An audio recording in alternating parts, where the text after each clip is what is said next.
Eu anotei aqui, o que eu tenho para falar? Eu acho que, em primeira coisa, o que eu tenho para poder falar é sobre o tempo de crescimento. Esses tempos atrás eu estava no SMED com os meus amigos e a gente estava estudando um texto bíblico que era eu acho que era Marcos. Deixa eu lembrar aqui. Nosso SMED é tipo uma célula, né? O nome SMED significa Sistema de Mentoreamento e Discipulado. E a gente faz isso lá na nossa igreja. E o estudo que a gente fez foi o estudo 3, que falava sobre lidando com a infantilidade. E o primeiro texto que ele fala é de 1 Coríntios, que ele fala: quando eu era menino, falava como menino, sentia como menino, pensava como menino, mas quando cheguei a ser homem, desisti das coisas de menino. E muitas das vezes a gente continua a falar, sentir e pensar como menino, sendo que durante esse tempo Deus tem chamado a gente para crescer, para comer carne, né? E o texto base é Mateus 9, de 30 a 50. Nesse texto ele é Jesus com os discípulos. Marcos 9. Vou abrir aqui. Marcos 9, de 30 a 50. Nesse texto, Jesus estava saindo da Galileia com os discípulos e Jesus virou para eles e disse: o Filho do Homem será entregue nas mãos dos homens. Eles o matarão e 3 dias depois ressuscitará. Mas eles não entendiam, eles tinham receio de perguntar. Dito isso, o fato deles terem receio de perguntar mostra um lado infantil deles em não aceitar a verdade. E logo depois eles chegam em Cafarnaum, em Marcos 9 ainda, versículo 33, e Jesus perguntou para eles o que vocês estavam discutindo no meio do caminho. Mas aí eles ficaram em silêncio, porque enquanto eles estavam no caminho, eles estavam discutindo entre si quem era o líder no meio deles, né? Eu acho que tem uma cena no The Chosen que retrata bem isso, que eles ficam, tipo assim, falando quem é o líder e tal, pipipi, popopó. E logo Jesus chama eles, logo depois, né? Jesus chama eles e fala para eles: se alguém quiser ser o primeiro, será o último e servo de todos, mostrando mais uma infantilidade deles, mas ao mesmo tempo sendo corrigidos a crescerem, né? Eles são levados a ver que o líder, o servo, o líder, aquele que comanda um grupo, não é aquele que está acima da gente e manda nas outras pessoas. Pelo contrário, a pirâmide no reino dos céus é totalmente ao contrário. O líder, ele está embaixo e ele serve todos aqueles que estão acima dele. Jesus pegou uma criança no colo e disse para eles: quem recebe uma dessas criancinhas em meu nome, recebe a mim. E quem recebe a mim, não recebe a mim, mas aquele que me enviou. Mostrando para eles que o cuidado dos pequeninos, daqueles que são infantis, cara, e é complexo falar isso, porque infantilidade não quer dizer idade, né? Jesus não está falando de uma criança de 5 anos apenas, mas às vezes uma pessoa muito mais velha, mas que é infantil na fé. E ele fala justamente que quem é maduro recebe essas crianças, recebe essas pessoas que têm uma infantilidade na fé. E quando você recebe essa criança, você lida com essa pessoa, você trata essa pessoa de forma honrosa, você realmente serve ela, você é colocado em primeiro. E você recebe a Deus.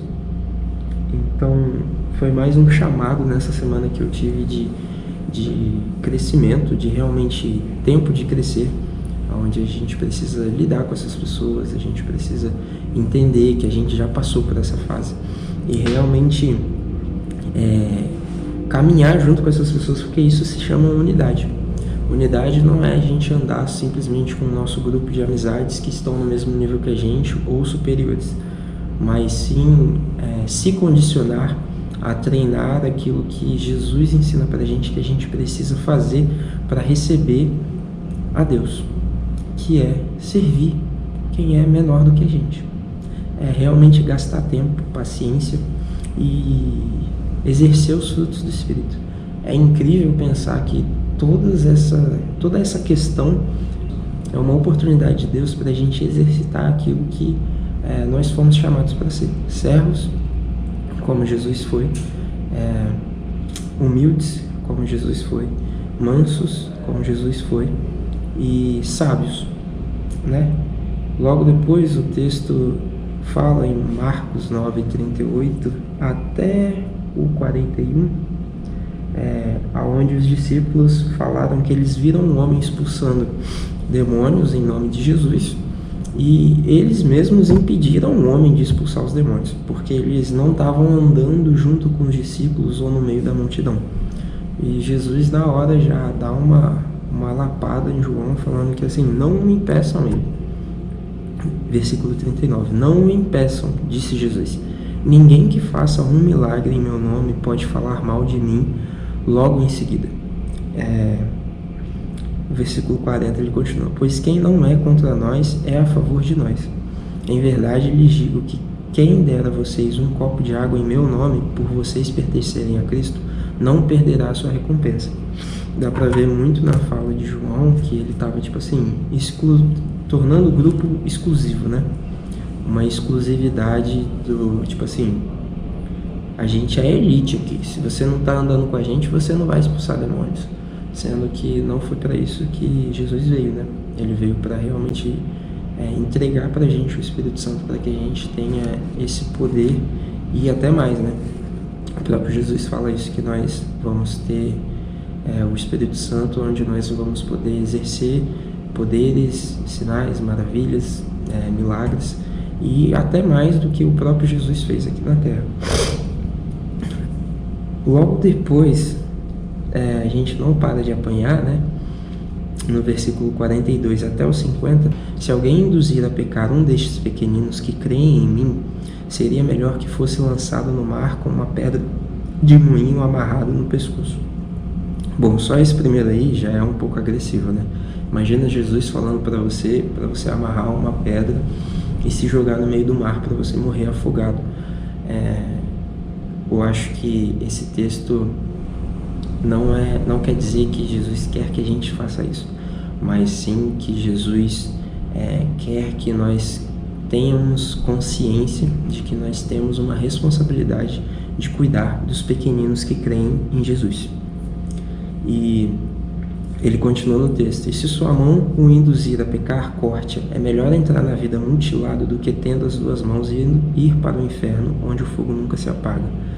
Se o seu pé o induzir a pecar, corte-o. É melhor entrar na vida aleijado do que tendo os dois pés ser lançado no inferno. E se o seu olho o induz a pecar, arranque-o. É melhor entrar no reino de Deus com um só olho do que tendo os dois olhos ser lançado no inferno, onde o seu verme não morre e o fogo não se apaga. Cada um será salgado com fogo. A gente vê realmente o nível de urgência de Jesus de ver os discípulos dele crescerem. Os discípulos dele crescerem, porque ele vê que existe uma multidão acompanhando ele, pessoas novas na fé, pessoas que estão em um processo de entendimento e racionalidade de que Jesus veio no mundo para poder libertar os pecados, libertar o povo de Israel, mas não libertar dos romanos, mas libertar da cegueira espiritual deles. E para essas pessoas crescerem, elas não precisam de pressão em cima delas, elas precisam do Espírito Santo. Então, a gente mesmo estraga o processo, né? E o versículo 50 é muito bom, porque ele fala, o sal é bom, mas se deixar de ser salgado, como restaurar o seu sabor? Tenha sal em vocês mesmos e vivam em paz uns com os outros. Esse em paz uns com os outros já diz tudo que a gente já está conversando aqui durante 12 minutos, que é o tempo que está aqui sendo gravado, mas ele já resume assim o texto inteiro. Se a gente é sal e nós estamos nos ambientes para poder evitar a podridão dos lugares. Como que a gente vai fazer isso se a gente aponta o dedo para o outro, se a gente olha para o outro com maus olhares, se a nossa boca sai fofoca, se os nossos pés massacram aqueles que têm visões equivocadas de uma coisa que eles não entendem. A gente tem que entender que as pessoas que são menores que a gente na fé, e é importante a gente entender em qual nível que a gente está, e só de você perceber essas características e esses sentimentos infantis em você, você percebe em qual nível de maturidade na fé você está. Os discípulos, eles foram exclusivistas, eles não foram humildes, tiveram inveja do homem que estava expulsando demônios, e a gente vê que durante todo esse tempo a boca deles não proferiram palavras sábias, eles apontavam dedos uns para os outros, e isso dentro, gente, a gente olha para ver, e eles estavam fazendo isso dentro do corpo ali, né? Dentro do ciclo dos discípulos. Então é interessante a gente olhar e ver que a gente precisa ter muito cuidado com quem está ao nosso redor. Não me entenda mal, a gente não precisa ser uma coisa que a gente não é, mas a gente precisa entender e discernir os nossos relacionamentos. Se o próprio Jesus tinha a multidão, os discípulos, e depois veio os 3 preferidos, e ainda tem o mais amado, que é João, a gente entende que Jesus tinha níveis de relacionamento com cada um, e Jesus mesmo tinha formas de falar com cada um, né? Jesus não falava com os discípulos da mesma forma que ele falava com a multidão. Jesus não falava com João da mesma forma que ele falava com os discípulos, né? Jesus não levava os 3 preferidos, né? Preferidos, vamos colocar assim entre aspas, da mesma forma que ele falava com a multidão. E nem levava eles para os mesmos ambientes. Então eu acho que é sábio a gente entender os nossos relacionamentos e como a gente tem se portado diante de cada um. E eu acho que é isso. Essa é uma das coisas que eu tinha para poder falar. E só para poder fechar, eu queria deixar o texto de Efésios 4, de 7 até o 13, que fala assim, Efésios 4, 7. A cada um de nós foi dada graça conforme a medida com que Cristo distribuiu os dons. Versículo 8. Por isso é que foi dito, quando ele subiu em triunfo às alturas, levou cativos muitos prisioneiros e deu dons aos homens. Ora, o que significa ele subiu, senão que também havia descido às profundezas da terra? Aquele que desceu é o mesmo que subiu acima de nós os céus, a fim de encher todas as coisas.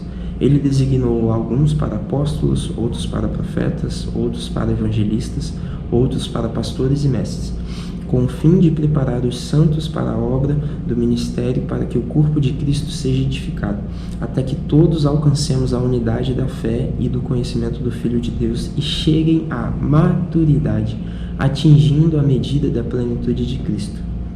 O propósito é que deixemos, versículo 14, o propósito é que deixemos de ser como crianças, levadas de um lado para o outro pelas ondas ou jogados para cá e para lá por todo vento de doutrina, pela astúcia e pela esperteza de homens que induzem ao erro.